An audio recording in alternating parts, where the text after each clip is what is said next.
जी CFAP 6 lecture number 7 आज हम start करने जा रहे हैं।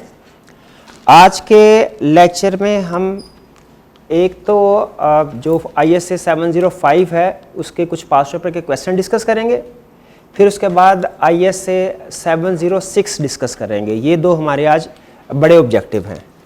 एक ISA 705 के क्वेश्चंस पास्ट पेपर के, फिर ISA 706 और उसके बाद एंड पे एक ऐप के बारे में आपके साथ डिस्कस करना है। मुझे याद करवाइएगा एंड पे अगर मैं भूल जाऊँ तो अभी सबसे पहले चलते हैं हम पास्ट पेपर्स के क्वेश्चन की तरफ।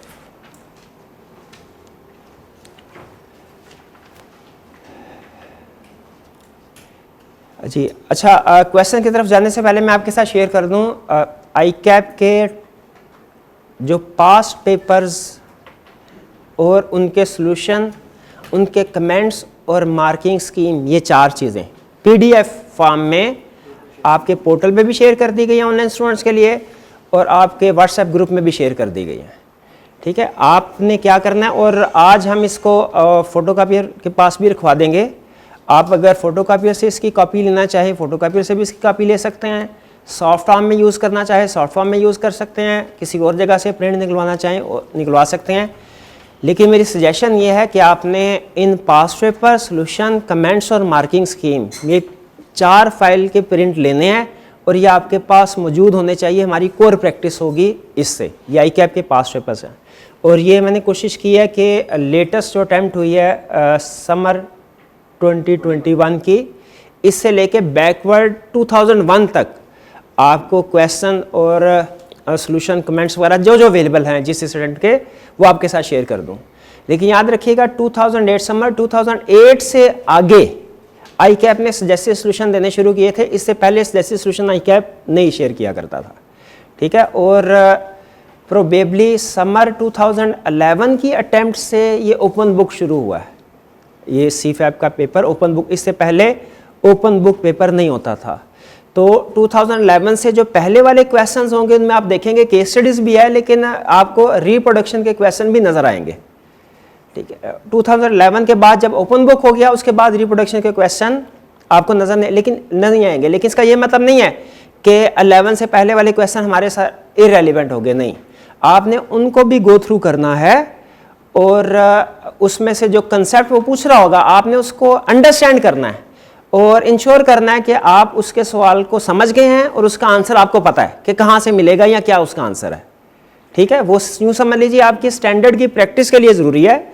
हाँ, अब रिप्रोडक्शन का क्वेश्चन आएगा नहीं, लेकिन है तो वो भी स्टैंडर्ड में सही, तो वो इन्फॉर्मेशन आपको पता होनी चाहिए। जैसे फर्स्ट कीजिए वो आपसे पूछ रहा था कि क्वेश्चन आ गया डिफाइन मटीरियलिटी, तो आपको इस काबिल होना चाहिए कि आपको पता हो मटीरियलिटी क्या है, उसको कैसे डिफाइन करना है। और दूसरी चीज़, अब पास्ट पेपर तो चले आपके पास आगे, सॉफ्ट कॉपी में भी आ गए, अगर आप प्रिंट लेना चाहें तो हार्ड कॉपी में भी आपके पास आ गए। लेकिन आपको ये कैसे पता चलेगा कि किस स्टैंडर्ड के बाद आपने कौन कौन सा क्वेश्चन प्रैक्टिस करना है। जैसे फर्ज कीजिए आज हम ISA 706 कवर करने जा रहे हैं, तो आपको कैसे पता चलेगा पास्ट पेपर में से किस किस अटेम्प्ट में 706 का कौन सा क्वेश्चन आया है जो आपने प्रैक्टिस करना है। इसके लिए PDF के साथ एक और फाइल शेयर की गई एक्सेल की। ठीक है, अगर आप उस एक्सेल की फाइल को ओपन करेंगे तो उसमें लेफ्ट साइड पे आपको टॉपिक नजर आ रहे होंगे और राइट साइड पे अटेम्प्ट्स नजर आ रही होंगी। हर अटेम्प्ट के अंदर क्वेश्चन नंबर और मार्क्स, इस तरह हमने एलोकेशन किया है। तो आपने अगर फर्ज कीजिए ISA 706 के देखना चाहते हैं कि पास्ट पेपर में किस अटेम्प्ट में इसका कौन सा क्वेश्चन आया था, तो आप ISA 706 के फील्ड में जाएं जो उसका बॉक्स है और उसके आगे देखते जाएं। जिस अटेम्प्ट में भी आप जैसे जैसे आगे चलते जाएंगे, अगर किसी अटेम्प्ट में उसका क्वेश्चन आया 706 का, तो वो आपको नंबर मिल जाएगा कि इस अटेम्प्ट में ये क्वेश्चन नंबर है और इतने मार्क्स का क्वेश्चन आया है। ठीक है, तो अब ये 5 फाइल्स मैंने आपके साथ शेयर की हैं, एक एक्सेल की फाइल और 4 PDF की फाइल्स। ये फाइल्स अगर आपके पास हैं तो आप इस काबिल हैं कि मुझे कहने की जरूरत ना पड़े। कोई भी स्टैंडर्ड जब हम कवर करें तो उसके पास्ट पेपर के क्वेश्चन आप खुद प्रैक्टिस कर लें, भी इस काबिल हैं कि नहीं। कैसे करेंगे प्रैक्टिस? घर जाके एक्सेल की फाइल खोलेंगे, वो आपकी कंट्रोल शीट होगी, वो आपको बता देगी कि किस स्टैंडर्ड में पास पेपर में से किस किस स्टैंडर्ड में कौन सा क्वेश्चन आया है। तो अब ये आपने खुद से भी प्रैक्टिस करनी है, ये कैफ लेवल की तरह नहीं होगा कि हम आपकी उंगली पकड़ के आपको साथ साथ चलाएं। हाँ, मैं हर टॉपिक में से कुछ ना कुछ क्वेश्चंस पिक करके आपके साथ शेयर कर रहा हूँ। जैसे हम आज ये 705 के क्वेश्चन डिस्कस करेंगे, तो क्वेश्चन, लेकिन सारे के सारे क्वेश्चन क्लास में डिस्कस करना पॉसिबल नहीं होगा। तो आपने क्या करना है, जो क्वेश्चन हम क्लास में डिस्कस कर लें सो कर लें, इसके अलावा जो क्वेश्चन होंगे वो आपने खुद से प्रैक्टिस करना है। क्लियर होगी? अच्छा, खुद से क्वेश्चन सामने आया, आपने प्रैक्टिस कर लिया, आपको कैसे पता चलेगा सही किया कि गलत किया? हाँ, सजेस्टिव सॉल्यूशन के साथ कंपेयर करेंगे। और सिर्फ सजेस्टिव सॉल्यूशन से भी ज्यादा अहम चीज पता क्या आपके लिए? Examiner comments. फिर एग्जामिनर कमेंट्स भी पढ़ेंगे, फिर मार्किंग स्कीम भी देखेंगे। मार्किंग स्कीम ये पिछले कुछ अटेम्प्ट्स की अवेलेबल आई कि आपने तकरीबन 4-5 साल पहले शेयर करना शुरू की। इससे पहले ये अटेम्प्ट्स के लिए मार्किंग स्कीम अवेलेबल नहीं होगी, लेकिन जितनी भी मार्किंग स्कीम अवेलेबल है वो आपकी अंडरस्टैंडिंग डेवलप करने के लिए सफिशिएंट है कि किस क्वेश्चन को आपने कितना अटेम्प्ट करना होता है, क्या रिक्वायरमेंट हो तो आपने कितना लिखना है। तो आपने मार्किंग स्कीम को भी देखना है, सोल्यूशन को भी देखना है, ठीक है, और एग्जामिनर कमेंट्स को भी देखना है। जिस क्वेश्चन को भी आपने अटेम्प्ट करना है, आपने 3 चीजों के साथ लाजमी मैच करना है, वरना समझ लीजिए आपने टाइम जाया किया। अच्छा, अगर मैच किया, उसमें कोई प्रॉब्लम हुई, तो क्या करेंगे आप? क्या क्लास होने का इंतजार करेंगे कि आज थर्सडे है, आज तो क्लास नहीं, आज मैंने क्वेश्चन अटेम्प्ट किया, टाइम मिला मुझे, अब नहीं प्रॉब्लम आई है तो अब ये क्लास में पूछेंगे कैसे? हाँ, व्हाट्सएप ग्रुप में आपने शेयर कर देना है। उसमें फायदा ये होगा व्हाट्सएप ग्रुप में शेयर करने का, एक तो ये कि हमारा क्लास का टाइम थोड़ा बच जाएगा, क्लास में हम कंसेप्ट्स को डिस्कस कर रहे होंगे और कुछ अहम वाले क्वेश्चन को डिस्कस कर रहे होंगे। और दूसरा फायदा ये होगा, सम टाइम ऐसा होता है कि मुझे भी थोड़ा स्टैंडर्ड को खोल के देखने की जरूरत पड़ती है। कुछ क्वेश्चन तो ऐसे होते हैं फौरी तौर पे हमें पता होता है, हम आंसर कर देते हैं, कुछ में स्टैंडर्ड को कंसल्ट करने की जरूरत पड़ती है, तो मुझे टाइम मिल जाएगा कि मैं इजीली स्टैंडर्ड को खोल के देख लूँ क्या कह रहा है वो, और आपके साथ वो शेयर कर दूँ। ठीक है, तो अब हमारी तय क्या पाया हमारा आपस में कि जब कभी कोई भी स्टैंडर्ड कवर होगा, मैं उसके 1, 2, 3, 4 जितनी भी मेरी जजमेंट होगी कि जरूरी है क्वेश्चन, आपके साथ क्लास में शेयर करूंगा। और मजीद क्वेश्चन जो आपने प्रैक्टिस करनी है वो फिर आपने खुद से करने हैं, ठीक है। और खुद से प्रैक्टिस करने के बाद आपने उसको कंपेयर भी करना है जैसे सॉल्यूशन के साथ, कमेंट्स वगैरह के साथ, और जो प्रॉब्लम होगी आपने फिर व्हाट्सएप ग्रुप में वो शेयर करने हैं। ये बात समझ आ गई? अच्छा, एक और चीज़ मैं लास्ट वीक में भी आपके साथ शेयर करना चाह रहा था, अभी चलें वो इसके बाद शेयर करते हैं। क्वेश्चन को प्रैक्टिस करने के बाद हमने लास्ट लेक्चर में ISA 705 कंप्लीट किया था। आज हम उसके पास्ट पेपर के क्वेश्चन को डिस्कस करने जा रहे हैं। और ये याद रखिएगा, ISA 700 की सीरीज जो है ना, इसके कंसेप्ट एक दूसरे के साथ जुड़े होते हैं।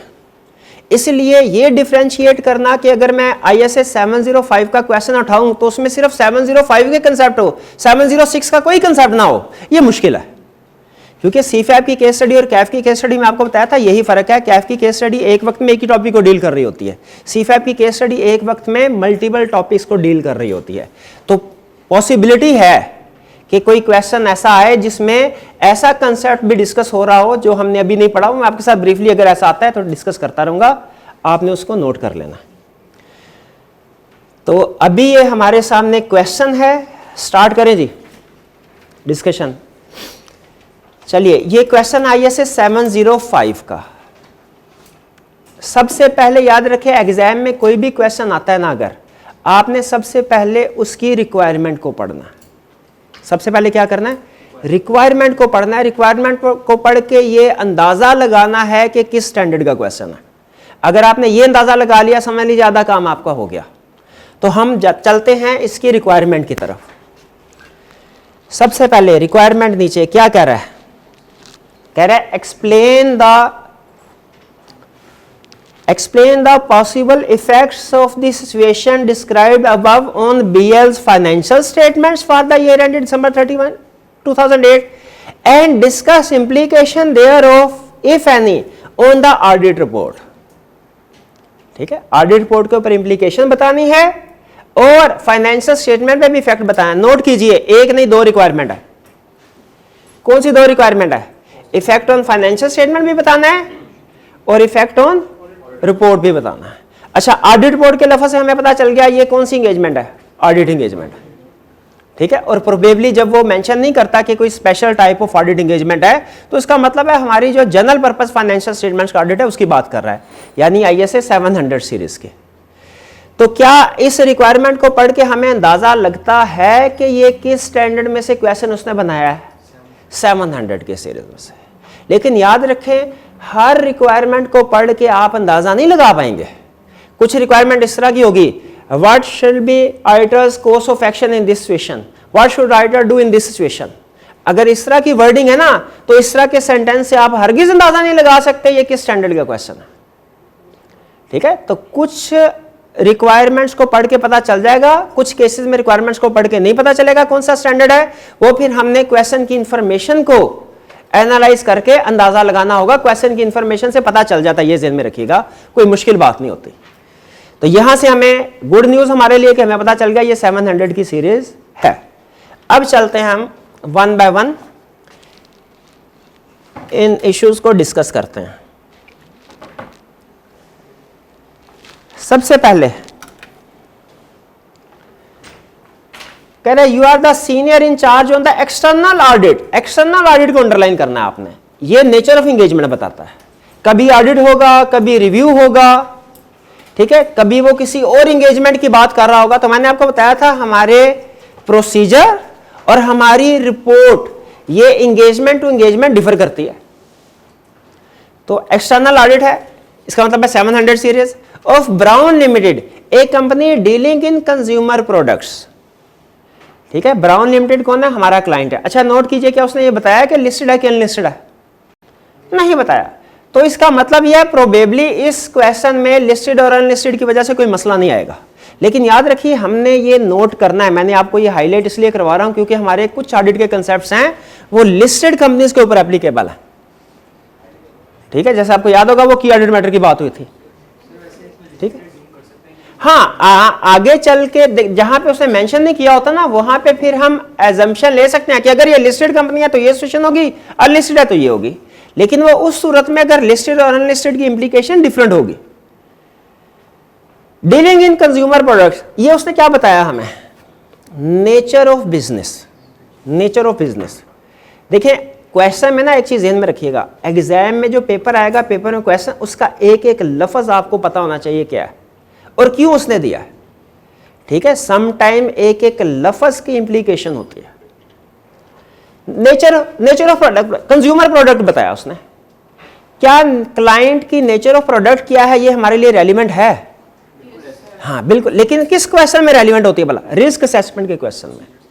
रिस्क असेसमेंट के क्वेश्चन में हम खास तौर पे देखेंगे नेचर ऑफ प्रोडक्ट क्या है। इस ये चूंकि इंप्लीकेशन रिपोर्ट का क्वेश्चन है, इसमें नेचर ऑफ प्रोडक्ट रेलिवेंट नहीं होती। आगे चलते हैं। Draft financial statement for the year ended December 31, 2008। Underline कीजिए डेट को। मुझे बताइए क्या ऑडिट के क्वेश्चन में डेट्स अहम हैं? किस वजह से अहम है? किस वजह से अहम है? एक हमारा स्टैंडर्ड है ISA 560 सब्सिक्वेंट इवेंट्स का, उस वजह से अहम है। हम इसे डिसीजन करते हैं कि क्या कोई सब्सिक्वेंट इवेंट जो अकर हुआ, आगे इवेंट्स की डेट भी देता होता है समटाइम, वो सब्सिक्वेंट इवेंट है कि ड्यूरिंग द ईयर वाला इवेंट है। तो ये डेट्स को अंडरलाइन कीजिए। मुझे अंदाजा है कि शायद इस क्वेश्चन में रेलिवेंट नहीं होगा, लेकिन फिर भी सब्सिक्वेंट इवेंट अगर हुए तो हमने देखना होगा वो किस डेट को कर हुए, उनका क्या इंपैक्ट है। तो डेट भी अहम होगी, इसको अंडरलाइन कीजिए, इसको अंडरलाइन कीजिए। Show profit before tax of ₹30.1 million and total assets of ₹242.4 million. अब मुझे बताइए, प्रॉफिट और टोटल एसेट्स ने दोनों दिए हैं, क्या ये हमारे लिए रेलिवेंट होते हैं? प्रॉफिट किस लिए रेलिवेंट होता है? मटेरियलिटी कैलकुलेट करने के लिए। अच्छा, प्रॉफिट मटेरियलिटी कैलकुलेट करने के लिए यूज हो रहा है। टोटल एसेट्स किस लिए रेलिवेंट है? क्या टोटल एसेट्स रेलिवेंट होते हैं हमारे लिए?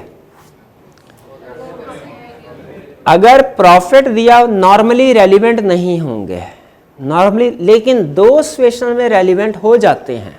पहली सिचुएशन जब उसने प्रॉफिट की बजाय लॉस दिया हो। अगर प्रॉफिट की बजाय लॉस दिया है तो इसका मतलब है अब हमने मटेरियलिटी लेवल प्रॉफिट की बेस पे नहीं बल्कि टोटल एसेट्स की बेस पे करना है। ये 705 के लेक्चर में बताई थी ना ये बात। और दूसरी चीज, अगर कोई चीज प्रॉफिट दिया है, टोटल एसेट्स भी दिए हैं, प्रॉफिट की बेस पे पता चला मटेरियल है। अब जैसे फर्ज कीजिए 30.1 मिलियन है, मैं आपसे ये पूछता हूं 50 मिलियन की एक मिस स्टेटमेंट आ गई, 50 मिलियन की प्रॉफिट कितना है? मटेरियल है वो तो 5% ऑफ प्रॉफिट से ऊपर होती तो मटेरियल थी, ये तो 100% ऑफ प्रॉफिट से भी ऊपर है। और क्यों ना मटेरियल, बिल्कुल मटेरियल है, परवेसिव है। परवेसिव देखिए, परवेसिव तब क्वालिफाई करेगी जब वो प्रॉफिट और टोटल एसेट्स दोनों के सब्सटेंशियल पोर्शन को रिप्रेजेंट करेगी, यानी दोनों का 50% से ज्यादा होगी। ये जो मैंने आपको 50 मिलियन की मिस स्टेटमेंट कही, ये प्रॉफिट के लिहाज से तो परवेसिव बन रही है, लेकिन टोटल एसेट्स के लिहाज से परवेसिव नहीं बन रही। उसके तो 50% से ज्यादा नहीं है ना। तो 50 मिलियन की मिस स्टेटमेंट इस क्वेश्चन में अगर कोई हुई, वो क्या होगी? मटेरियल के परवेसिव मटेरियल। क्यों? वो प्रॉफिट के तो सब्सटेंशियल पोर्शन को रिप्रेजेंट कर रही है, लेकिन बैलेंस शीट के सब्सटेंशियल पोर्शन को तो रिप्रेजेंट नहीं कर रही। और परवेसिव की डेफिनेशन में था कि वो फाइनेंशियल स्टेटमेंट का सब्सटेंशियल होगी। फाइनेंशियल स्टेटमेंट में दोनों चीजें आती हैं, प्रॉफिट भी और एसेट्स भी। भी ये बात समझ आ रही है? अच्छा, मुझे आपको देख के लग रहा है नहीं आ रही बात समझ। अच्छा चलिए ठीक है, आगे देखते हैं। कहता following issues have been identified during the course of the audit. 1, 2, 3 और आगे क्वेश्चन पढ़ा मैंने 4 भी थे। 4 सिचुएशन है, चारों एक ही क्लाइंट से रिलेट कर रही हैं। मुझे बताइए सबको इकट्ठा करके ओपिनियन दे दूं? क्यों? प्रैक्टिकली तो ऐसे ही करते हैं हम, लेकिन एग्जाम क्वेश्चन में आपने इसको अलग अलग सॉल्व करना है, हर सिचुएशन को अलग कंसिडर करके। ठीक है, पहले को लादा, दूसरे को लादा, तीसरे को लादा। अब आगे चलते हैं। पहला, ऑन जनवरी 10, 2009, अंडरलाइन कीजिए। क्या डेट अहम होती है ऑडिट के क्वेश्चन में? बिल्कुल। किस लिए?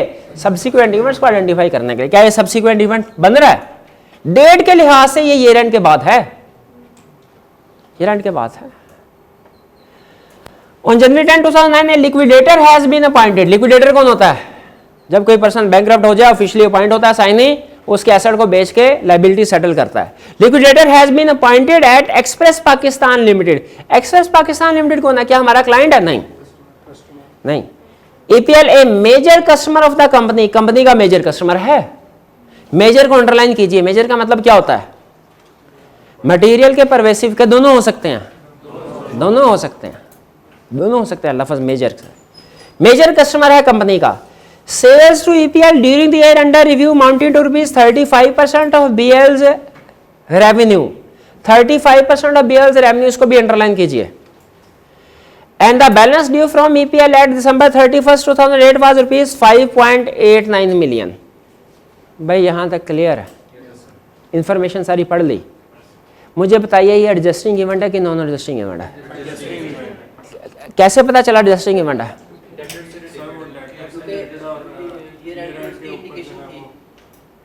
क्या bankruptcy of debtor normally adjusting event होता है? ये कहाँ लिखा हुआ है? IAS 10 में लिखा हुआ है। तो IAS 10 हमें कुछ एग्जांपल देता है एडजस्टिंग इवेंट की, कुछ नॉन एडजस्टिंग इवेंट की। ठीक है, आपके लिए वो एग्जांपल्स याद करना पढ़ना लाजमी है। ठीक है, क्या लाजमी है? IAS 10 में एडजस्टिंग इवेंट की एग्जांपल्स और नॉन एडजस्टिंग इवेंट की एग्जांपल दोनों आपके लिए पढ़ना समझना लाजमी है। ठीक है, ये नोट कर लीजिए। और अगर आप कहेंगे तो ग्रुप में क्वेरी डाल दीजिएगा, मैं आपके साथ ग्रुप में शेयर कर लूंगा। ये है एडजस्टिंग इवेंट। लेकिन याद रखिए, अगर ईयर एंड के बाद डेटर बैंकरप्ट हुआ लेकिन किसी नेचुरल डिजास्टर की वजह से हुआ, वो नॉन एडजस्टिंग इवेंट होता है। शाबाश। तो ये एडजस्टिंग इवेंट है। क्लाइंट को अच्छा बताइए, उसने कोई बताया कि लिक्विडेटर से कितने पैसे हमें रिकवर होंगे? नहीं बताया। तो इसका मतलब है हम अज्यूम करेंगे नो रिकवरी, जब उसने बताया ही नहीं। तो क्लाइंट को क्या करना चाहिए? क्लाइंट को क्या करना चाहिए? रिक्वायरमेंट में क्या पूछा था उसने? 2 रिक्वायरमेंट थी। क्या पूछा था? Impact on financial statement, impact on report. Impact on financial statement क्या होगा? भाई इसकी प्रोविजन रिकॉर्ड करो। अब भाई यही होगा ना, इसकी प्रोविजन रिकॉर्ड करो। और इंपैक्ट ऑन ऑडिट रिपोर्ट क्या होगा? अच्छा मुझे यहां पे ये बताइए, क्या मुझे जो इंपैक्ट ऑन रिपोर्ट बताना है वो उस सिचुएशन में बताना चाहिए कि अगर मैनेजमेंट फाइनेंशियल स्टेटमेंट्स में इसको रिकॉर्ड कर देती है तो क्या करेंगे, या उस वक्त बताना चाहिए अगर रिकॉर्ड नहीं करती तो क्या करेंगे, या दोनों को कवर करना चाहिए? या तो दोनों को कवर कर दे अगर मार्क्स ज्यादा हैं, या अगर किसी एक सिचुएशन को कवर करना है तो हम नेगेटिव वाली सिचुएशन को कवर करेंगे कि अगर मैनेजमेंट इसको रिकॉर्ड नहीं करती तो क्या करेंगे। समझ रहे हैं? यहां तो टाइम है, मार्क्स हैं, तो दोनों सिचुएशन कवर करें। अगर मैनेजमेंट करेक्ट कर दे, एडजस्ट कर दे तो अनमोडिफाइड ओपिनियन, और अगर एडजस्ट नहीं करती तो फिर हाँ उसका इफेक्ट देखेंगे। ये ज़हन में रखिएगा। अगर मैनेजमेंट इसको एडजस्ट कर देती है तो ये क्या होगा? Unmodified opinion. ये ऐसी है ना। और अगर मैनेजमेंट इसको एडजस्ट नहीं करती, अगर मैनेजमेंट इसको एडजस्ट नहीं करती तो फिर इसका इफेक्ट देखेंगे क्या है। ठीक है, अब आप मुझे कैलकुलेट करके फटाफट बताइए 15 सेकंड के अंदर इसका इफेक्ट क्या है। इमटेरियल है, मटेरियल के परवेसिव। अच्छा, आपके पास दो ऑप्शन है मटेरियलिटी का जज करने के लिए। एक ये है कि मिस स्टेटमेंट को परसेंटेज में कन्वर्ट कर दें और उसे 5% के साथ कंपेयर करें। इसकी बजाय ज्यादा बेहतर तरीका यह, जो प्रैक्टिकली भी हम यूज करते हैं, कि प्रॉफिट से मटेरियलिटी लेवल कैलकुलेट करें, उसे मिस स्टेटमेंट के साथ कंपेयर करें। ठीक है, तो मटेरियलिटी लेवल कैलकुलेट करें, कितना है? 1.5 मिलियन, और ये 5.89 मिलियन। ये मटेरियल है, परवेसिव तो नहीं है। परवेसिव क्यों नहीं है? 50% से कम है। ठीक है, तो ये मटेरियल है। अब ऑडिटर क्या करेगा? ऑडिटर शैल एक्सप्रेस मॉडिफाइड नहीं, क्वालिफाइड। मिस स्टेटमेंट है, इफेक्ट मटेरियल है। Auditor shall express qualified opinion on financial statements. और auditor shall explain nature of misstatement in basis for qualified opinion. भूल जाते हैं आप, ये समझ आ गया? अच्छा, अब यहां पे जो मैंने आपको अंडरलाइन करा था 35% ऑफ बीएल's रेवेन्यू, तो इसका मतलब ये है कि ये उसका एक मेजर डेटर था। हमने अभी वो स्टैंडर्ड पढ़ा नहीं है गोइंग कंसर्न वाला। अगर पढ़ा होता तो मैं आपको बताया होता उधर कि अगर कंपनी का मेजर कस्टमर बैंकक्रप्ट हो जाए तो ये गोइंग कंसर्न का इशू भी होता है। मैं गोइंग कंसर्न का भी इशू लेकिन अभी नहीं करवा रहा। क्यों नहीं करवा रहा? अभी पढ़ा हुआ नहीं, वरना। और जहन में रखिएगा कि इसमें राइज होता है। क्लियर होगी ये बात? अब जरा जल्दी, क्योंकि हमारे पास टाइम नहीं है, आपने जल्दी जल्दी एनालिसिस करना है। आगे चलते हैं। सेकंड, ऑन जनवरी 25, 2009, ये भी ईयर एंड के बाद की बात कर रहा है। A direct confirmation was received from BL's lawyer. Lawyer से डायरेक्ट क्या कंफर्मेशन लेटर भेजते हैं हम लॉयर्स को? किस किस को भेजते हैं जल्दी से बताइए? डेटर को, क्रेडिटर्स को, बैंक्स को, लॉयर्स को। ये तो कैफ पे पढ़ लिया था। और किसको भेजते हैं? अगर थर्ड पार्टी के पास इन्वेंट्री है, कंफर्म करने के लिए नहीं भेज सकते हम उसको कंफर्मेशन लेटर। अच्छा, लॉयर को कंफर्मेशन लेटर सेंड किया। He had informed that because of the complexity of the issue involved in one of its litigation faced by the company, which was initiated in October 2008, it is not possible to forecast its outcome. इस पूरे sentence में सबसे काम का लफ्ज क्या है? घबराया ना करे, बताए कोई बात बताए। हाँ, नॉट, बिल्कुल ठीक है, not possible to forecast its outcome. ये क्या बता रहा है कि हाँ जी, प्रोविजन रिकॉर्ड करने के लिए आपको पता है ना, प्रोबेबल एंड मेजरेबल होना चाहिए। ये कह रहा है भाईजान मेजरेबल कोई नहीं है, रिलायबल एस्टिमेट नहीं हो सकता। इसका मतलब है इसकी प्रोविजन तो नहीं आएगी, डिस्क्लोजर आना चाहिए कि नहीं? ये ध्यान में रखिएगा, डिस्क्लोजर आना चाहिए। लेकिन आगे कहानी में देखें कोई और ट्विस्ट भी डालेगा। कह रहा है however he has advised that the possible impact of an unfavorable decision if any ranges between 0 to ₹10 million। ठीक है, अगर हमें कहता है मुझे पता नहीं है कि क्या होगा, लेकिन अगर हम केस हार गए तो 0 से लेकर 10 मिलियन तक की पेनल्टी पे करना पड़ सकती है। The draft financial statement do not contain any disclosure in respect of this uncertainty. पहले मैं आपके साथ डिस्कस करना चाहता हूं इसको। एक है प्रोबेबल होना, एक है मेजरेबल होना। दोनों में फर्क है, इसको जानते हैं ना? दोनों में फर्क। प्रोबेबल का मतलब हारने जीतने का चांस कितना है, मेजरेबल का मतलब अगर हारे तो कितनी अमाउंट पे करनी पड़ेगी। यहां पे कह रहे हैं प्रोबेबल नहीं है, ठीक है, मेजरेबल भी नहीं है। प्रोबेबल नहीं है, ये कैसे पता चला? Not possible to forecast. Measurable नहीं है, ये कैसे पता चला? अमाउंट ही नहीं बता रहा, 0 to 10 मिलियन। तो इसका मतलब है प्रोबेबल भी नहीं। एक चीज भी ना होती तो हम कहते हैं डिस्क्लोजर डालो, प्रोविजन ना रिकॉर्ड करो। दोनों चीजें नहीं है, क्या करना है? डिस्क्लोज करना, डिस्क्लोज तो होना चाहिए ना। अच्छा फर्ज कीजिए अगर वो कहता कि प्रोबेबल तो है हम हार जाएंगे, पॉसिबल आउटकम 0 to 10 मिलियन है, प्रोबेबल है हार जाएंगे, पॉसिबल आउटकम 0 to 10 मिलियन है, प्रोविजन रिकॉर्ड होती? क्यों ना होती? प्रोबेबल तो है, मेजरेबल नहीं है। फिर सुनिए, अगर वो कहता प्रोबेबल तो है हार जाएंगे और जो पॉसिबल लॉस है वो 6 से 10 मिलियन का होता, 6 मिलियन से लेके 10 मिलियन रेंज होती, जब 6 की प्रोविजन रिकॉर्ड करते हैं। क्यों? प्रोबेबल भी है और 6 मिलियन मेजरेबल है, 6 मिलियन मेजरेबल है। और ऊपर क्योंकि 6 मिलियन तो लॉयर कह रहा है कंफर्म है, ऊपर का 4 मिलियन जो है ना वो अनसर्टन है, उसको डिस्क्लोज करना है। भाई ये बात समझ आ रही है? एक स्टूडेंट कहने लगा नहीं सर हमने तो काउंटिंग में कुछ पता नहीं, काम मैं एक्सपर्ट नहीं, मुझे नहीं पता, शायद उसने कहीं पढ़ा हो। मगर सर हमने तो ये पढ़ा है कि 0 से 10 मिलियन अगर है तो इसकी एवरेज निकालो, 5 मिलियन की प्रोविजन रिकॉर्ड करो। कोई इस तरह का कंसेप्ट है काउंटिंग में? पता नहीं वो स्टूडेंट ने फिर क्यों कहा, बहरहाल मेरे इल्म में भी नहीं है। तो यहाँ पे ये अनसर्टन है क्योंकि आप सर्टेनिटी के साथ कोई अमाउंट मेजर नहीं कर सकते। क्लियर? ये तो डिस्क्लोजर आना चाहिए। इसके वापिस आ जाए इसके फैक्ट्स में। ये फैक्ट्स मैं चेंज कर करके क्वेश्चन इसलिए पूछता हूं ताकि हम हर एंगल से सोचें कि किस किस तरीके से क्वेश्चन दे सकता है। वापिस इसके फैक्ट्स के ऊपर आ जाए। 0 से 10 मिलियन डिस्क्लोजर आना चाहिए। क्या कह रहा है? नहीं दिया। तो बताइए सोल्यूशन, कौन नहीं बोलेगा? बताइए सोल्यूशन में क्या लिखेंगे? क्या लिखेंगे सोल्यूशन में? बताइए आप इस केस में क्या लिखेंगे?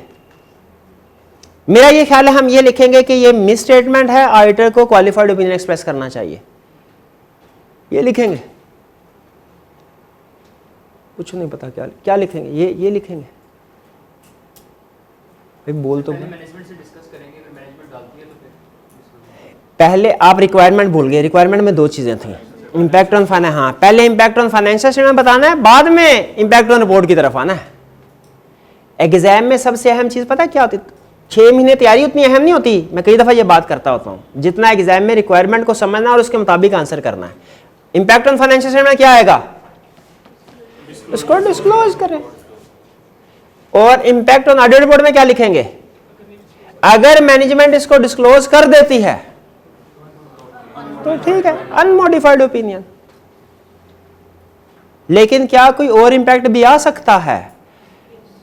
शायद आ सकता है, वो भी हमने पढ़ा नहीं हुआ। वो कौन सा?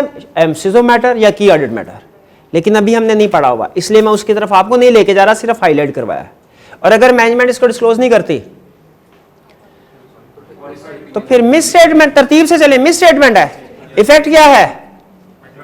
कैसे पता चला मटेरियल है? 0 के साथ कंपेयर किया, 10 के साथ कंपेयर किया, ठीक है।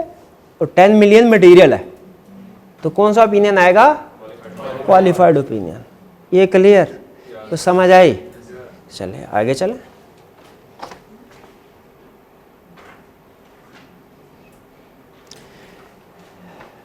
कह रहे ड्यूरिंग द ईयर क्या हुआ? Company incurred cost of rupees 1.1 million respect of repairs and maintenance of its machinery. These costs have been capitalized and included in carrying value of property plant equipment. तो सही नहीं किया? क्यों? Capitalise नहीं करना था भाई, एक्सपेंस आउट करना था। खुद कह रहा है रिपेयर है, कहाँ कहा है उसने रिपेयर है? हाँ रिपेयर एंड मेंटेनेंस, अंडरलाइन करे रिपेयर एंड मेंटेनेंस को, पता चल जाए हमें। ये तो एक्सपेंस आउट होना था। The management has refused to make any adjustment in financial statement respect of this matter. Impact on financial statement क्या है? इंपैक्ट ऑन फाइनेंशियल रिक्वायरमेंट के मुताबिक आंसर नहीं कर रहे आप इसको। एक्सपेंस आउट करना चाहिए, एसेट्स की वैल्यू से निकाल के एक्सपेंस आउट करना चाहिए। और इंपैक्ट ऑन रिपोर्ट अगर नहीं करते तो फिर ये मिस स्टेटमेंट होगी। इफेक्ट क्या है? कैसे पता चला इमटेरियल है? हाँ 1.5 मिलियन आया था, उसके साथ कंपेयर किया 1.1 इमटेरियल है। तो क्या लिखेंगे? कौन बताएगा मुझे लाइन? कौन बताएगा? क्लास में एक स्टूडेंट भी नहीं है जो मुझे बताएगा कि वो ओपिनियन की लाइन क्या आएगी। बताएं भाई। Auditor shall express unmodified opinion on financial statements if item is also immaterial on aggregate as well as qualitative basis. शाबाश, ठीक है, ये लाइन लिखनी है भाई, ये बात समझ आई। आगे चलते हैं। During the year company has commercially imported certain branded products amounting to 200 million which are subject to FTR. FTR क्या होता है? Final tax. जो एफटीआर पे ड्यूटी पे करते हैं, क्या हम उसे कैपिटलाइज कर सकते हैं? नहीं, ये कैपिटलाइज नहीं कर सकते क्या? मैंने तो IS2 में पढ़ा था कि जो आपके नॉन रिफंडेबल ड्यूटीज और टैक्सेस होते हैं उनको आप एसेट की वैल्यू में ऐड कर सकते हैं। तो ये वही चीज नहीं है। एट इम्पोर्ट से final tax paid at import से amounted to rupees 4 million and the entire, वो कहता है टैक्स वैल्यू 200 मिलियन थी, टैक्स कितना पे किया? 4 million. Entire amount has been recognized as expense in the current period. उसे उसने इन्वेंट्री की वैल्यू में ऐड करना चाहिए था ना, क्या किया? तो गलत कर दिया। However, goods costing rupees 50 million remained unsold are included in the stock in trade। अगर क्वेश्चन यहां पे खत्म हो जाता ना, मैं कहता मिस स्टेटमेंट कितने किया भला? 4 मिलियन। लेकिन वो कह रहा है कि इसमें से स्टॉक पड़ा हुआ है सिर्फ 50 मिलियन का, 150 मिलियन का सेल हो गया। अगर कैपिटलाइजेशन सही होती, इन्वेंट्री की कॉस्ट में ऐड हो चुका होता, तो क्लोजिंग इन्वेंट्री की वैल्यू कितनी आती? 51 मिलियन। शाबाश। 3 मिलियन कॉस्ट ऑफ सेल्स के थ्रू एक्सपेंस आउट हो चुका होता, और अब कितनी है? 50। तो बताइए मिस स्टेटमेंट 4 मिलियन की है कि 1 मिलियन की? क्योंकि 3 मिलियन एक्सपेंस आउट हो चुका कॉस्ट ऑफ सेल्स के थ्रू। अगर सही कैपिटलाइजेशन भी होती ना, फिर भी 3 मिलियन एक्सपेंस आउट हो चुका, तो मिस स्टेटमेंट कितने की है? 1 मिलियन की। तो क्या करें? मटेरियल है कि immaterial? Immaterial. Item shall express unmodified opinion provided item is also, sorry एक चीज भूल गया मैं, क्या? Impact on financial statement. तो क्या करना चाहिए? 1 मिलियन को कैपिटलाइज करना, इन्वेंट्री की वैल्यू में ऐड करना चाहिए। नहीं तो miss statement, immaterial, unmodified opinion. Clear? अच्छा, मेरे जहन में एक पॉइंट आ रहा है, क्या? इसका इमटेरियल और इसका इमटेरियल, ये दोनों को ऐड कर देना तो मटेरियल बन जाता है। तो क्या कर दूं? नहीं, याद रखिए हर एक आइटम के अंदर अगर 2 मिस स्टेटमेंट्स होती ना, उनको मैं ऐड कर सकता था। 4 के अंदर ही 2 थी, 3 अलहदा है, 4 अलहदा है, इनका हमने अलहदा अलहदा इंपैक्ट ऑन रिपोर्ट बताना है। भाई ये बात समझ आई? अच्छा, मुझे नहीं लग रहा कि आपको कुछ समझ आ रही है। जी जी, नहीं वो एक्सपेंस आउट उसने पहले कर दिया, बाद में भी एक्सपेंस आउट हो ही जाना था। अगर वो कॉस्ट ऑफ सेल्स के थ्रू भी तो एक्सपेंस आउट हो जाना था। आप ज्यादा से ज्यादा ये आप कमेंट कर सकते हैं कि हम देख लें कि जो उसने एक्सपेंस आउट किया है वो कॉस्ट ऑफ सेल्स का कंपोनेंट ही है कि नहीं। हाँ, वरना उसकी भी जरूरत नहीं है, आप सिंपल सिर्फ 1 मिलियन के ऊपर कमेंट। आगे चलते हैं। अब जल्दी आप पार्टिसिपेट नहीं कर रहे, मुझे लग रहा है आप घर जाते हैं, सो के फिर आ जाते हैं अगले दिन।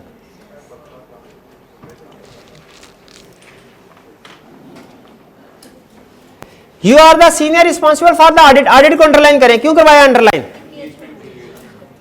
Type of engagement of Iqra industries limited.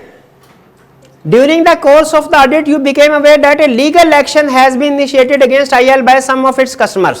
Legal action हुआ कंपनी के खिलाफ on account of disputes related to performance of its products। क्या आपके प्रोडक्ट की परफॉर्मेंस ठीक नहीं है? लीगल एक्शन हुआ। In response to your request for an opinion of the company। अब देखें, जब कभी लीगल एक्शन होता है, जब कभी क्लाइंट के खिलाफ कोई भी लिटिगेशन चल रही होगी, बेस्ट सोर्स ऑफ एविडेंस क्या होता है? Lawyer confirmation. हमने यहां पे भी लॉयर कंफर्मेशन ऑब्टेन की। Company's lawyer has simply stated, lawyer ने क्या कहा? We are totally unable to give any estimate. क्या कहना चाह रहा है? आउटकम प्रोबेबल एंड मेजरेबल नहीं है।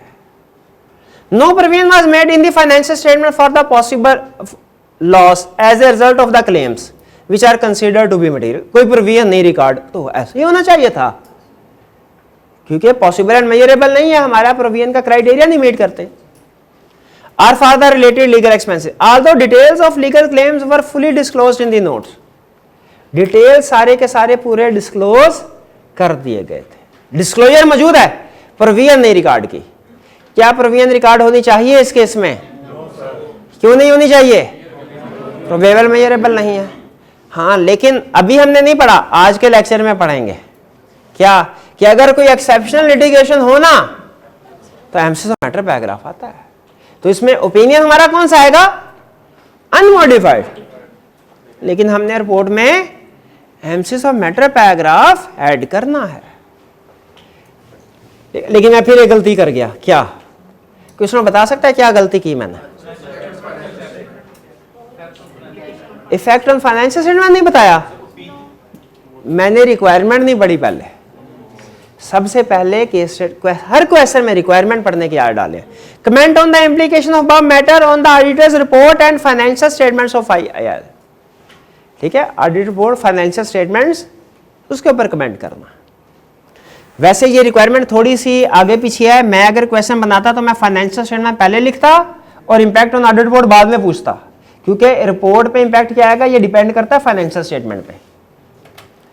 तो फाइनेंशियल स्टेटमेंट में क्या इंपैक्ट है इसका डिस्क्लोजर इंक्लूड करना, ठीक किया हुआ है। और इंपैक्ट ऑन रिपोर्ट क्या है? अनमॉडिफाइड ओपिनियन, क्योंकि मिस स्टेटमेंट कोई नहीं है, लेकिन एमसीएस ऑफ मैटर पैराग्राफ आएगा। क्लियर ये बात? क्वेश्चन में जो रिक्वायरमेंट है उन्होंने मतलब डिस्क्लोज तो नोट्स में कर दिया, तो वो कह रहे हैं कि फाइनेंशियल स्टेटमेंट के ऊपर इम्प्लीकेशन हम सिंपल लिख देंगे कि नो इम्प्लीकेशन, या मेंशन करेंगे कि ये डिस्क्लोज होना चाहिए था जब हो गया और आप कोई प्रॉब्लम नहीं है? नहीं, आप सिंपल ये लिख दे इंपैक्ट ऑन फाइनेंशियल स्टेटमेंट में कि legal cases are required to be disclosed in financial statement which have been adequately disclosed. ठीक है, no amendments in financial statement required. आगे चलते हैं। ये हमारा एमसीएस ऑफ मैटर का क्वेश्चन था जो हमने आज कवर करना है।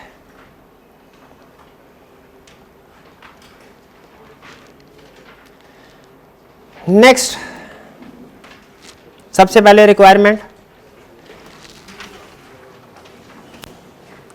describe the matters that may be of significance to you as an auditor in respect of each of the above issues। each of the above issue बताता है कि हमने हर इशू को अलग-अलग डिस्कस करना है। also explain implication on audit report। implication audit report भी बतानी है। अच्छा, implication on audit report तो हमें पता है कि बताना है, टाइप ऑफ ओपिनियन कौन सा आएगा, रिपोर्ट में अगर कोई और पैराग्राफ इफेक्ट हो रहा है वो बताना है हमने। सिग्निफिकेंस का मतलब क्या है? सिग्निफिकेंस का मतलब ये है कि आपने डिस्कस करना है उसको, उसके काउंटिंग ट्रीटमेंट को। मैटर्स ऑफ सिग्निफिकेंस का मतलब ये होता है कि ये जो मैटर उसने हमें डिस्कस किया है हम उसे बताएं कि इसका करेक्ट काउंटिंग ट्रीटमेंट क्या है। ठीक है, इसका करेक्ट काउंटिंग ट्रीटमेंट क्या है, इसके काउंटिंग इशू को डिस्कस करें। इंपैक्ट ऑन फाइनेंशियल स्टेटमेंट जो होना चाहिए था, बिल्कुल। कह रहा है Ranjha limited A listed company. Listed company को अंडरलाइन कीजिए। क्यों करवाया अंडरलाइन? क्योंकि हमारे कुछ कंसेप्ट ऐसे हैं जो लिस्टेड कंपनीज के ऊपर अप्लाई होते हैं, जैसे की audit matter is engaged in the manufacture of fast moving consumer goods. The draft financial statement for the year ended 31 March 2011 show A profit before tax of ₹10 million, total asset ₹300 million. Repeat करने की जरूरत तो नहीं है कि nature of goods हमारा risk assessment के लिए रेलिवेंट है और प्रॉफिट और टोटल एसेट्स मटेरियलिटी के लिए। दोनों दिए हो तो हम प्रॉफिट को सामने रख के डिसाइड करते हैं। As an audit manager you are reviewing the following issues which are brought to your notice by the audit team. Audit manager को अंडरलाइन कर लें, पता चल गया हमें नेचर ऑफ एंगेजमेंट कौन सी है। पहला, ऑन जून 1, 2010, डेट दी हुई है जून 1, 2010, during the year. During the year review हुआ हुआ क्या? RL acquired a plant at a cost of ₹50 million. Plant has a useful life of 10 years with no residual value. RL follows the policy to depreciate plant on straight line method. यहाँ तो कोई problem नहीं है। January 1, 2011, plant suffered physical damage due to fire in the factory. इसको underline कीजिए। Fire से physical damage हुआ। Technician from the manufacturer has inspected the plant and reported that the damage has affected its production capacity which has now been reduced by 30%. किस तरफ इशारा है? Impairment loss की तरफ। ठीक है, तो हमने क्या करना है, मैटर ऑफ सिग्निफिकेंस में क्या होगा, हमारे लिए सिग्निफिकेंट मैटर क्या है कि इसका इंपेयरमेंट कैलकुलेशन करनी चाहिए। ठीक है, इसकी कैलकुलेशन करनी चाहिए, और अगर इसके जो रिकवरेबल अमाउंट है वो कम है तो उसके इंपेयरमेंट लॉस कैरिंग अमाउंट से, तो इसका इंपेयरमेंट लॉस रिकॉर्ड कर देंगे हम। ये हम इम्पैक्ट ऑन फाइनेंशियल स्टेटमेंट में लिखेंगे, और इम्प्लीकेशन रिपोर्ट में क्या लिखेंगे, अगर प्रॉपरली अकाउंट फॉर हो गया है तो unmodified opinion on financial statement.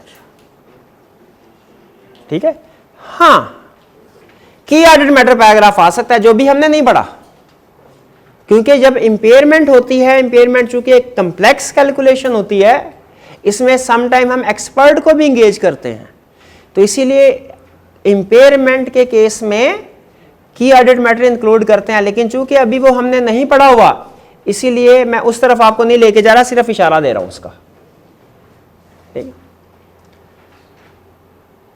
Second, during the year a petition has been filed against RL by one of its customer for recovery of rupees 20 million along with markup, damages and compensation on the ground that material supplied by RL were defective. Material supplied by RL were defective, इसको underline कीजिए। RL has filed a written statement in the court denying the allegation. हमारे client ने कहा कि state गलत है।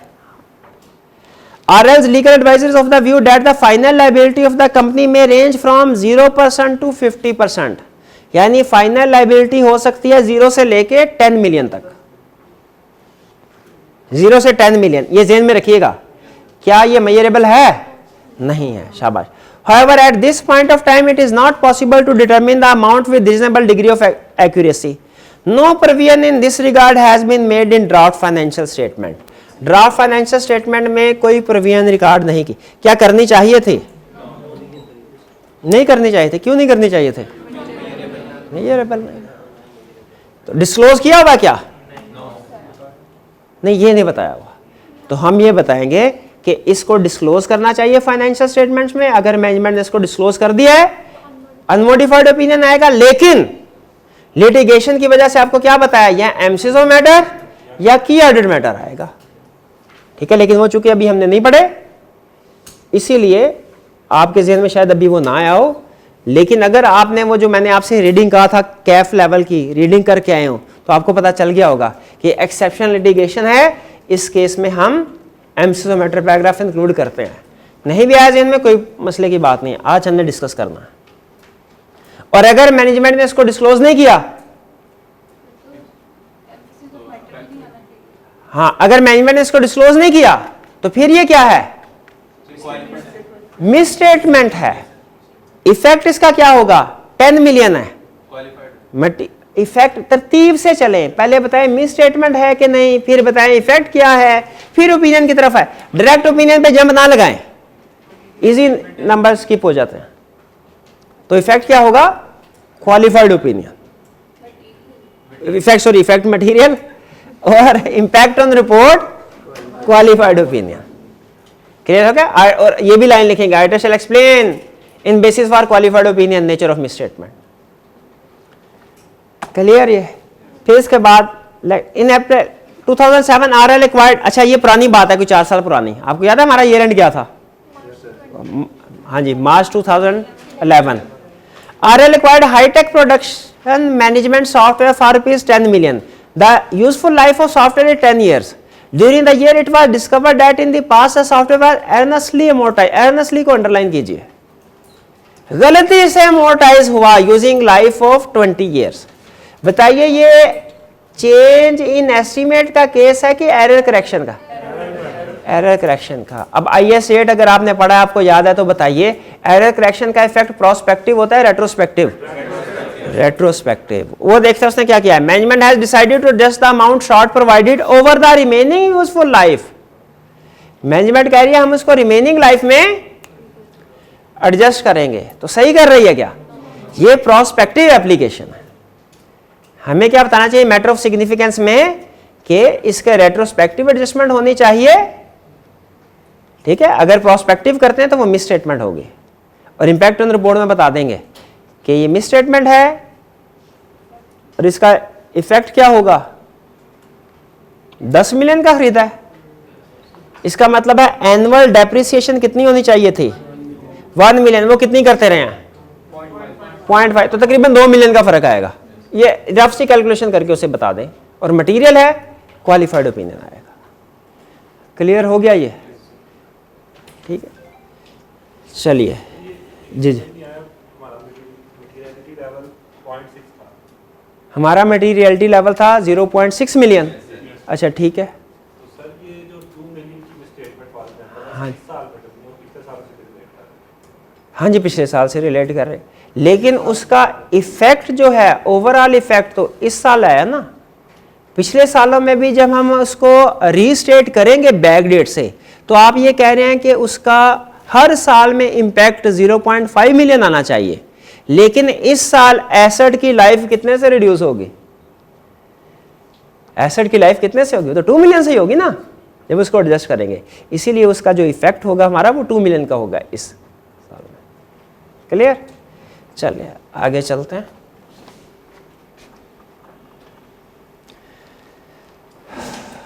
Four A,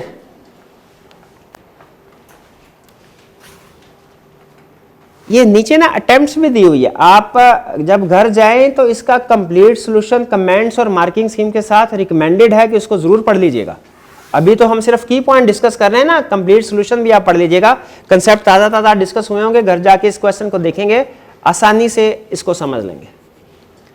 Highly limited has required evaluate above condition and discuss impact on audit report in each of the following situation। पहली situation impairment 12 million की record हुई financial statement में, दूसरी इम्पेयरमेंट इज नॉट रिकॉर्डेड। इसका मतलब हमने impact on report बताना है। इवेल्युएट का मतलब भी वही है कि मैटर ऑफ सिग्निफिकेंस बताइए, आप कैसे इस मैटर को डिस्कस करेंगे। Highly limited has a policy to carry its building at revalued amount at balance sheet date that is 31। अच्छा, जब क्लाइंट रीवैल्यूएशन मॉडल अडॉप्ट कर रहा हो, अकाउंटिंग क्या कहती है कि कितने सालों के बाद हर रीवैल्यूएशन दोबारा करवानी चाहिए? अकाउंटिंग ये नहीं कहती, वो कहती है कि आपने देखना है हर साल आपकी रीवैल्यूड अमाउंट मार्केट वैल्यू के क्लोज होनी चाहिए।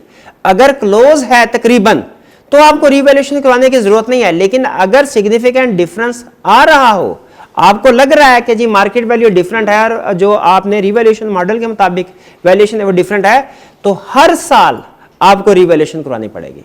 वरना अगर कोई इंडिकेशन नहीं है तो 3 से 5 साल तक का टाइम पीरियड है, हर 3 साल या 4 साल या 5 साल के बाद आप रीवैल्यूएशन करवा सकते हैं, अगर मार्केट वैल्यू और आपकी कैरिंग वैल्यू में सिग्निफिकेंट डिफरेंस नहीं है। लेकिन अगर आपके पास इंफॉर्मेशन है कि मार्केट वैल्यू सिग्निफिकेंटली डिफरेंट है, तो फिर आपने हर साल वैल्यूएशन करनी होती है कि हमारी कैरिंग वैल्यू और जो मार्केट वैल्यू उसमें डिफरेंस ना हो सिग्निफिकेंट। कहता है बैलेंस शीट डेट पे valuer had finalised the valuation report of only 3 out of total 8 property. According to these reports these properties were assigned a valuation of ₹50 million as against carrying amount of ₹62 million. कितनी property total? 8। Valuation कितनी की हुई? 3। और impairment कितने की निकल रही है? 12 मिलियन की। कह रहा है बताइए इंपैक्ट ऑन रिपोर्ट अगर impairment of 12 million is recorded in financial statement. तो अगर 12 मिलियन की पेमेंट रिकॉर्ड कर ली जाए तो मेरा ख्याल है मिस स्टेटमेंट तो नहीं है?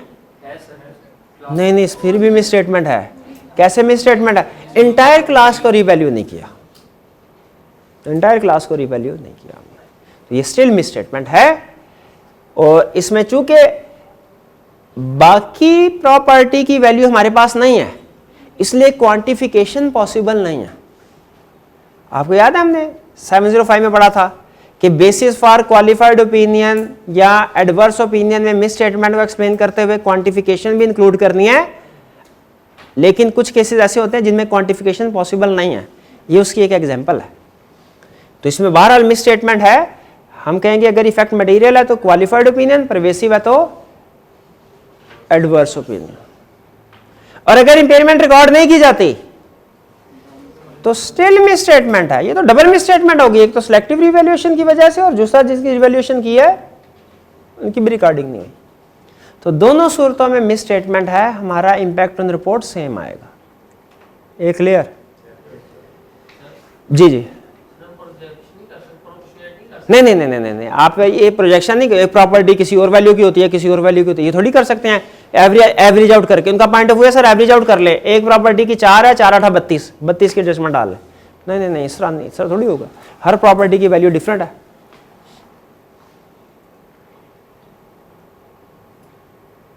मुझे याद आ गया, लैंड एंड बिल्डिंग है 10 मिलियन के और उसके ऊपर क्लाइंट डेप्रिसिएशन चार्ज कर रहा है 5% के लिहाज से, क्या मसला है?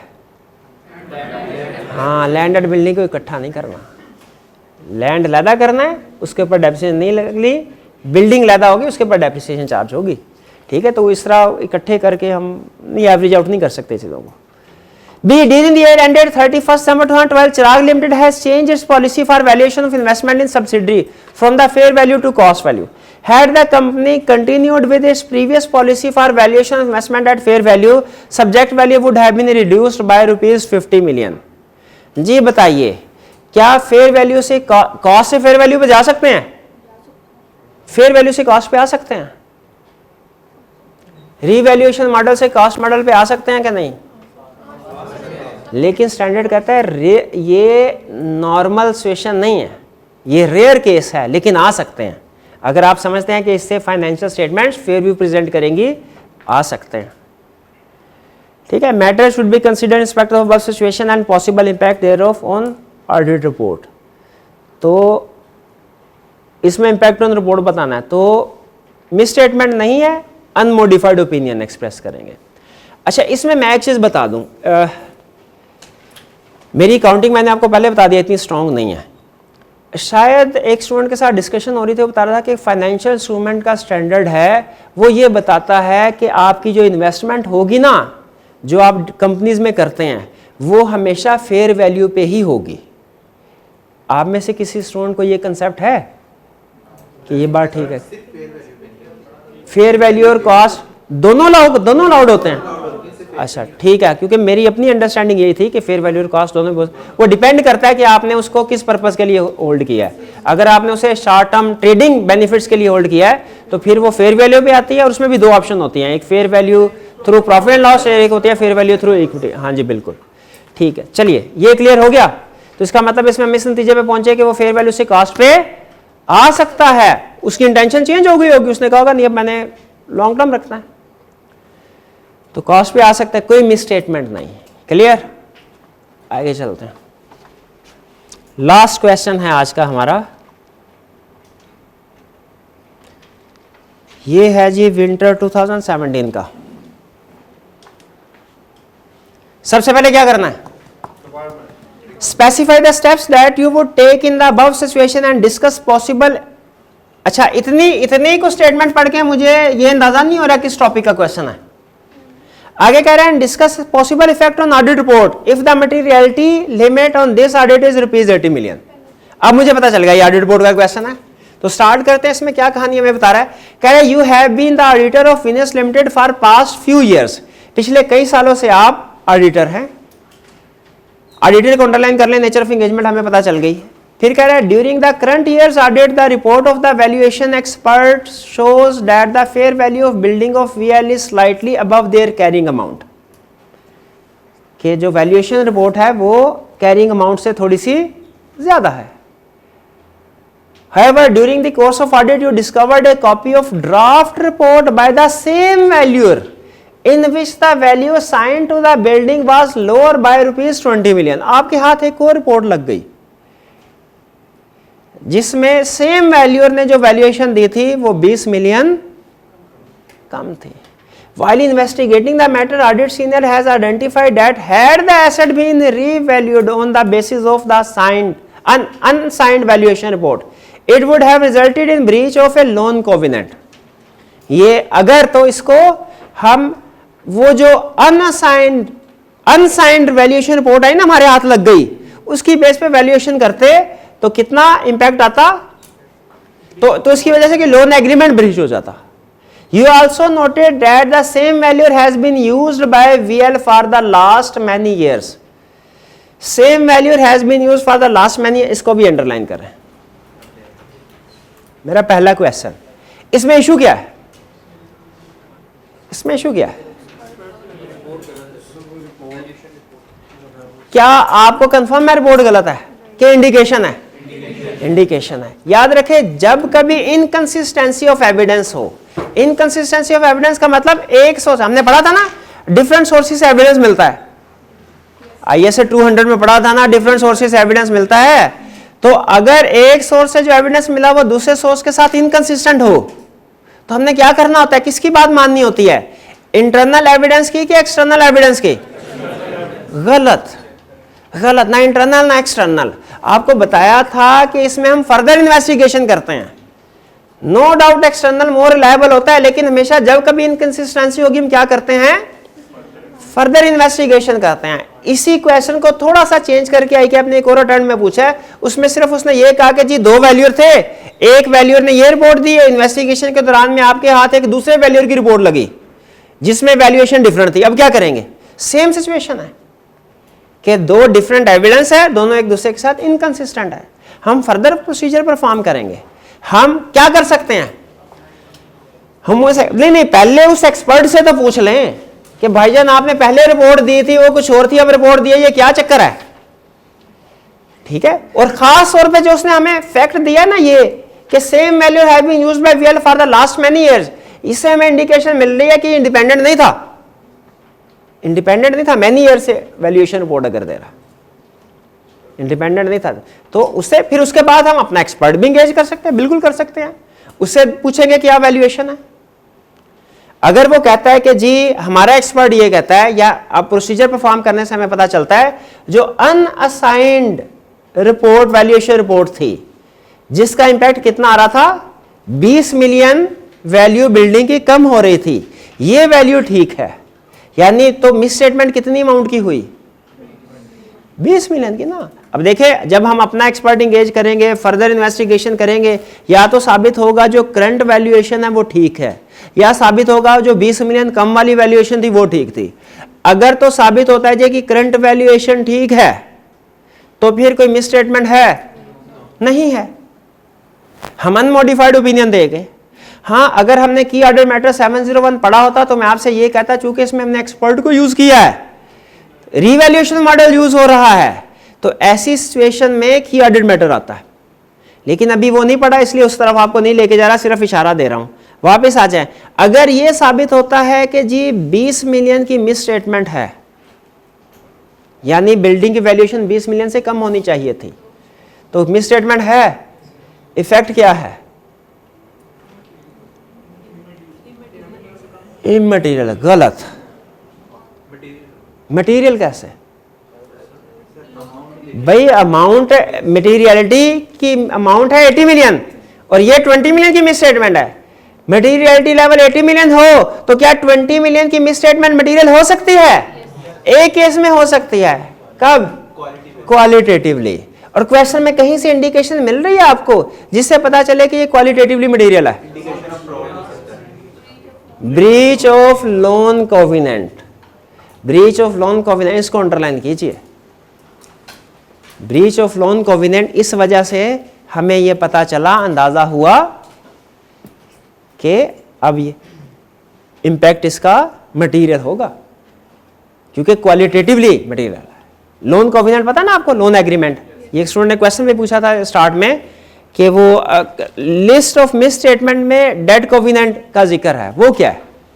जब हम बैंक के साथ लोन लेते हैं ना तो बैंक के साथ एक एग्रीमेंट करते हैं जिसमें बैंक डिफरेंट कंडीशंस अपनी ऐड करवाता है और ये कहता है, उन कंडीशंस को कहते हैं लोन कोविनेंट्स, और ये कहता है कि अगर आपने इसमें से किसी एक ही भी वायलेशन की ना तो मैं सारे का सारा लोन आपसे वापस ले लूंगा। ये अंडरस्टूड होता है, लोन एग्रीमेंट में किसी कंडीशन की भी आपने वायलेशन की, बैंक के पास ये राइट है कि वो सारे का सारा आपसे लोन फौरी तौर पे वापस मांग सकता है। और अगर फौरी तौर पे वापस मांगेगा तो ये तो प्रॉब्लम हो गया ना, एक तो रिक्लासिफिकेशन करनी पड़ेगी करंट से नॉन करंट से करंट लायबिलिटी में, और दूसरा अगर सफिशिएंट रिसोर्सेज नहीं है, गोइंग कंसर्न का इशू आ सकता है। तो बताइए अब ये इशू माइनर है कि मेजर इशू बन गया? Major issue. डेट कोविनेंट हमेशा मेजर इशू होता है, तो इसीलिए ये क्वालिटेटिवली मटेरियल। हाँ, इंडिकेशन ऑफ फ्रॉड भी है, बिल्कुल है। इंडिकेशन ऑफ फ्रॉड कैसे है? क्योंकि एक तो सेम वैल्यू से तो ये पता चला इंडिपेंडेंट नहीं है। दूसरा, अगर हमें पता चलता है कि रिवैल्यूएशन जो उन्होंने करवाई है 20% कम, इसको रिजेक्ट करने की कोई वैलिड रीजन नहीं है, मैनेजमेंट के पास कोई वैलिड रीजन नहीं है इसको रिजेक्ट करने की, और यही वैल्यू ठीक थी, फिर मैनेजमेंट की इंटेग्रिटी भी डाउटफुल होगी, फिर मैनेजमेंट की इंटेग्रिटी भी डाउटफुल होगी। लेकिन कब? अगर हमें अपने प्रोसीजर से यह पता चल जाए कि असल वैल्यू 20 मिलियन से कम है, ठीक है, और मैनेजमेंट के पास इसकी कोई वैलिड जस्टिफिकेशन ना हो। जी कुछ समझ आया? आगे चलते हैं। B, you are the audit manager at the client, अच्छा सॉरी रिक्वायरमेंट पहले, evaluate the above situation and state the implication on audit report, ये भी ऑडिट रिपोर्ट का क्वेश्चन है। You are the audit manager at the client LPL, your team had proposed various adjustments including impairment of plant. LPL CFO has agreed to record all the adjustments including the impairment loss. However, CFO is reluctant to disclose in the financial statements the circumstances that lead to the impairment of plant and machinery. कह रहा है मैं impairment की adjustment तो डाल देता हूँ, लेकिन impairment की reasons क्या है इसका disclosure नहीं दूंगा। तो disclosure अगर include ना किया जाए, misstatement है जी कहीं? बिल्कुल है। तो इसका इम्पैक्ट क्या होगा हम क्वांटिफाई नहीं कर सकते, इसलिए हम लिखेंगे इफ मटेरियल तो क्वालिफाइड, इफ परवेसिव तो एडवर्स। ठीक है, प्रैक्टिकली आप ये चैलेंज कर सकते हैं, आर्गू कर सकते हैं, सर ये एक ही एरिया में प्रॉब्लम है तो ये परवेसिव कैसे हो सकती है, लेकिन एग्जाम में याद रखिए जब उसने मैं मेंशन नहीं किया तो हमारा रूल होता है हम दोनों डिस्कस करते हैं।